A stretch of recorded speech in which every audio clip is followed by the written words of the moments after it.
Hello, जय हिंद दोस्तों।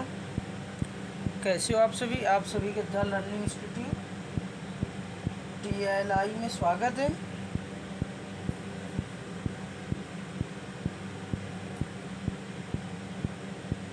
हम हम इतिहास में देख रहे थे। हमने सबसे पहले देखा इतिहास का विभाजन कैसे हुआ। फिर इसके बाद हमने प्राक ऐतिहासिक काल के संबंध में देखा। प्राक ऐतिहासिक काल कब से कब तक था? अज्ञात काल से 2500 BC तक। प्राक ऐतिहासिक काल के अंतर्गत पाषाण काल के संबंध में हम देखा। इसके बाद हमने सिंधु घाटी सभ्यता देखी। इंडस वैली सिविलाइजेशन जो 2350 से 1750, और उसकी अलग अलग तिथियाँ देखी कि किस इतिहासकार ने कि इंडस वैली सिविलाइजेशन हड़प्पा सभ्यता का कि काल निर्धारण क्या किया है, कब से कब तक किस इतिहासकार ने बताया। उसके व्यापार के संबंध में देखा हमने। हड़प्पा सभ्यता का व्यापार कैसा था, उसके नगर नियोजन क्या थे, उसका राजनैतिक संगठन देखा। ये सब हमने हड़प्पा सभ्यता का उसका सामाजिक जीवन कैसा था, हड़प्पा कालीन प्रमुख स्थलों के संबंध में हमने देखा। हमने हड़प्पा का विस्तार देखा, कहाँ से कहाँ तक था। ये हम पिछली क्लासों में देख चुके हैं। तो वर्तमान में हड़प्पा सभ्यता का विस्तार लगभग 20 लाख पर किलोमीटर है। तो पहले लगभग 13 लाख पर किलोमीटर था। इसकी आकृति कैसी त्रिभुजाकार है। इस संबंध देखा। उत्तर इसका विस्तार उत्तर में चिनाब नदी से लेकर दक्षिण में गोदावरी नदी के तट तक विस्तृत था। वो पश्चिम में तस्क नदी से लेकर पूर्व में हिंडन नदी तक विस्तृत था। इन सब चीज़ों को देखते हुए हमने देखा कि हड़प्पा सभ्यता के अंतिम संस्कार के बारे में क्या थी। 3 विधियाँ प्रचलित थीं: चाय संस्कार, पूर्ण समाधिकरण और आंशिक समाधिकरण। ये सब हमने डिटेल में आप समझाया। इसके बाद हमने हड़प्पा सभ्यता के अंत में उसका पतन देखा। पतन के किस कारण से हुआ, कैसे हुआ, इसमें इतिहासकार को क्या मत है, कौन इतिहासकार क्या कहते हैं, किस आधार पर इसके पतन हुआ। इसके बाद हम आगे पढ़ के आ गए वैदिक सभ्यता की ओर। वैदिक सभ्यता में हमने देखा कि वैदिक सभ्यता इसका नाम क्योंकि इसकी जानकारी सबसे पहले वेदों से मिलती है। इसे 2 पार्टों में डिवाइड किया गया। वैदिक सभ्यता कब से 1500 BC से 600 BC तक है। इसे 2 भागों में डिवाइड किया, ऋग वैदिक काल और उत्तर वैदिक काल। ऋग वैदिक काल का 1500 से 1000 BC के अंदर, और उत्तर वैदिक काल 1000 BC 600 BC तक। ठीक है। इसमें हमने वेदों के संबंध में देखा कितने वेद, 4 वेद हैं। इसी संबंध में हमने ये भी देखा कि वैदिक सभ्यता कैसी एक पितृ प्रधान सभ्यता थी। तब कि इसके पीछे हमने हड़प्पा सभ्यता देखी थी, वो कहीं मातृ सत्तात्मक थी, और ये वैदिक सभ्यता पितृ सत्तात्मक, यानी परिवार का मुखिया पिता होता था। लेकिन स्थिति औरतों की स्थिति सही थी। इसमें हमने अप्लेख को, ये साक्ष्य में पोकाज को अप्लेख और कासाइट अप्लेख के संबंध में देखा। इसके बाद हमने देखा कि आर्यों का मूल निवास स्थान के संबंध में कौन थे 7 कार्य, इनका मूल निवास स्थान के संबंध में क्या कहते हैं, ये देखा हमने। तो सर्वमान्य मूल निवास स्थान क्या आर्यों का मैक्स मूलर महोत्तन मध्य एशिया का, क्योंकि सर्वाधिक मान्य है। इसके बाद हमने देखा वेद और उनके ब्राह्मण ग्रंथ क्या हैं, उसमें कितने सूक्त हैं, किस वेद के कौन से उपनिषद हैं, उनके आरण्यक क्या हैं, किस वेद के कौन से आरण्यक हैं, उस वेद को पाठ करने वाले को क्या कहते हैं, कौन से वेद के कौन से उपवेद है, उन उपवेदों के प्रवर्तक यानी रचनाकार कौन है। इस संबंध में हमने देखा। इसके बाद हमने देखा वैदिक साहित्य का संकलन बताया। हमने वैदिक साहित्य का संकलन किया गया, इसलिए इसे संहिता कहते हैं। वैदिक साहित्य को संहिता क्यों कहते हैं? क्योंकि इसका संकलन किया गया है। वेदों का संकलन किसने किया? कृष्णद्वैपायन वेद व्यास जी महाराज ने वेदों संकलन किया है। वेदों को श्रुत ग्रंथ कहा जाता है क्योंकि संकलन के पहले इन्हें सुनकर ही आगे पढ़ा कि गुरु परंपरा के अनुसार उसने अपने शिष्य को पढ़ाया, उन्होंने अपने शिष्य के हिसाब से सुन सुन कर आगे पढ़ा है। इसके बाद हम ऋग्वेद के में आ गए। ऋग्वेद में हमने देखा कि ऋग्वेद में क्या विभिन्न तेपी देवताओं की स्थितियों का वर्णन है। इसमें 10 मंडल हैं, जिसमें मंडल 2 से 7 तक पुराने मंडल हैं, यानी मंडल 2 से 7 तक बने। इसके बाद मंडल गया, फिर मंडल 9 को, फिर मंडल 1 और सबसे 10 को। में मंडल पहले और 10वें मंडल को कहते हैं। और 10वें मंडल में पुरुष की एक पार्ट में चतुर्वर्ग का, जिसमें एक महापुरुष की से कहता होना बताया। ब्राह्मण क्षत्रिय वैश्य शूद्र के संबंध में 1465 मंत्र हैं। ऋग्वेद के 3 भाग हैं। मंडल कितने ऋग्वेद के? 10 और भाग कोई 3, जिनमें से एक साकाल, दूसरे वास्कल और तीसरा वलय खिल्ल। ये हमने आज देख लिया था।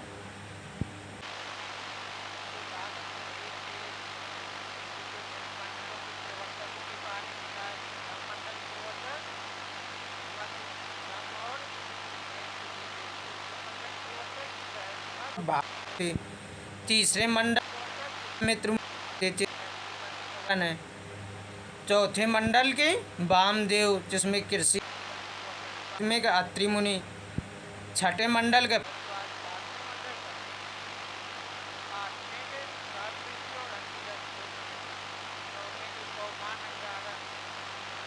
अंगीरा अंगारा तो देवता का वर्णन है। 9वें मंडल को सोम मंडल।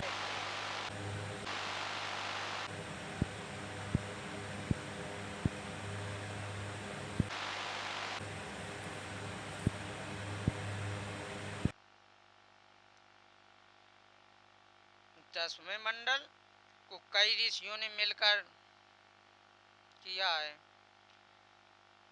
ऋग्वेद की रचना में 5 महिलाएं भी शामिल थी। कांछावती, सती, खोसा, लोपामुद्रा और पोलौमी।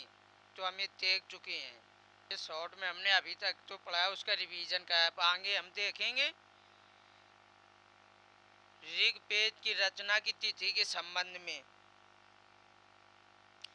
कौन थे अलग अलग इतिहासकार इसकी रचना की अपनी अलग अलग समय सीमा बताते हैं। ऋग्वेद की रचना की तिथि, जिसमें एक इतिहासकार हैं जैकोपी।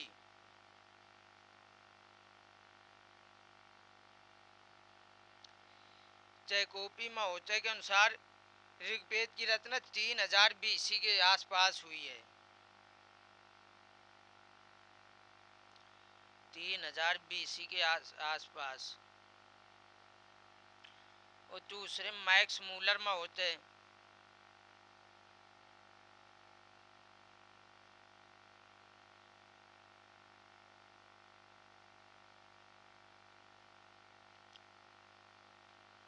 मैक्स मूलर महोदय के अनुसार 12 इस ऋग्वेद की रचना की तिथि 1200 BC से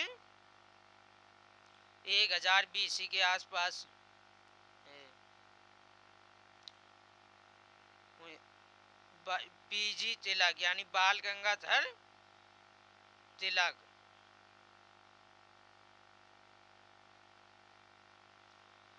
इनके अनुसार 6000 BC के आसपास ऋग्वेद की रचना हुई थी।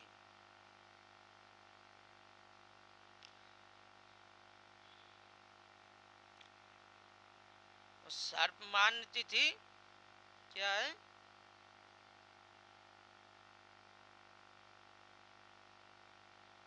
सर्पमान तिथि, जिसके संबंध में हम पढ़ते हैं, जिसको ले 1500 BC से लेकर 1000 BC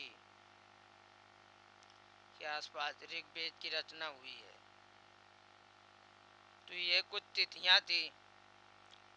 तो ऋग्वेद के बारे में इतिहासकार जैकोपी महोदय बताते हैं 3000 BC के आसपास कि ऋग्वेद की रचना 3000 BC के आसपास हुई और मैक्स मूलर में होते बताते हैं 1200 से 1000 BC के आसपास ऋग्वेद की रचना हुई। और पाल गंगाधर तिलक जी बताते हैं कि इसकी रचना 6000 BC के आसपास हुई है। लेकिन जो सर्वमान तिथि है वो 1500 से 1000 BC के आसपास।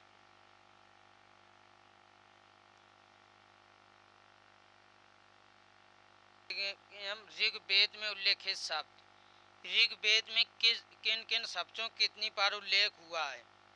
कुछ प्रमुख शब्द देखते हैं हम प्रमुख शब्दों के बारे में। जैसे पिता, पिता शब्द का ऋग्वेद में उल्लेख 335 बार हुआ है। जन, जन शब्द का उल्लेख 275 बार हुआ है। यहाँ पर जन शब्द का यूज हुआ ऋग्वेद में, ना कि जनपद शब्द का। जनपद शब्द का कहीं भी ऋग्वेद में उल्लेख नहीं है, यानी ऋग्वेद के समय में जनपद का उदय नहीं हुआ था, केवल जन तक सीमित था। जनपद बाद में उदय होगा, इससे पता चलता है। जन 275 बार। इंद्र, इंद्र का उल्लेख 250 बार हुआ है। और माता का उल्लेख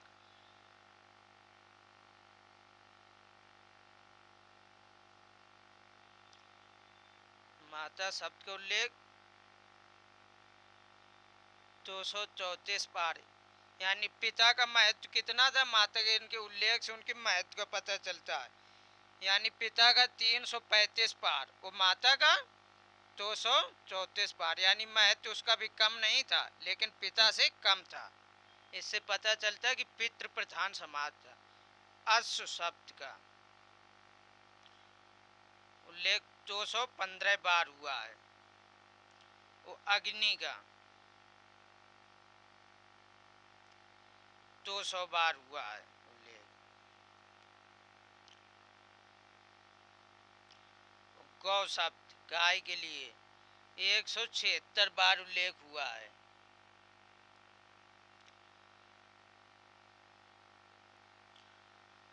वर्ल्ड शब्द का उल्लेख 23 बार हुआ है।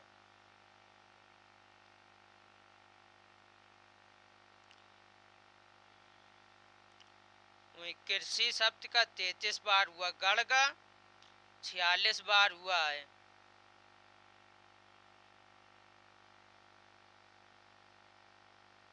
विदर्थ का उल्लेख 22 बार हुआ है।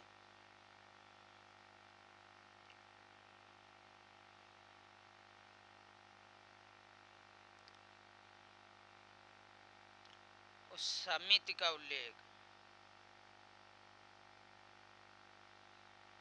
समिति का उल्लेख 9 बार और सभा का उल्लेख 8 बार हुआ है।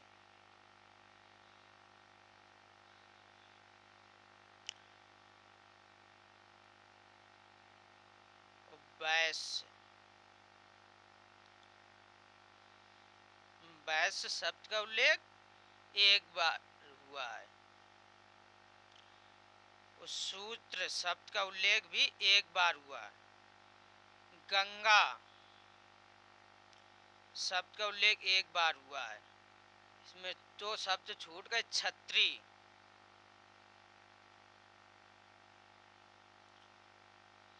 क्षत्रिय शब्द का उल्लेख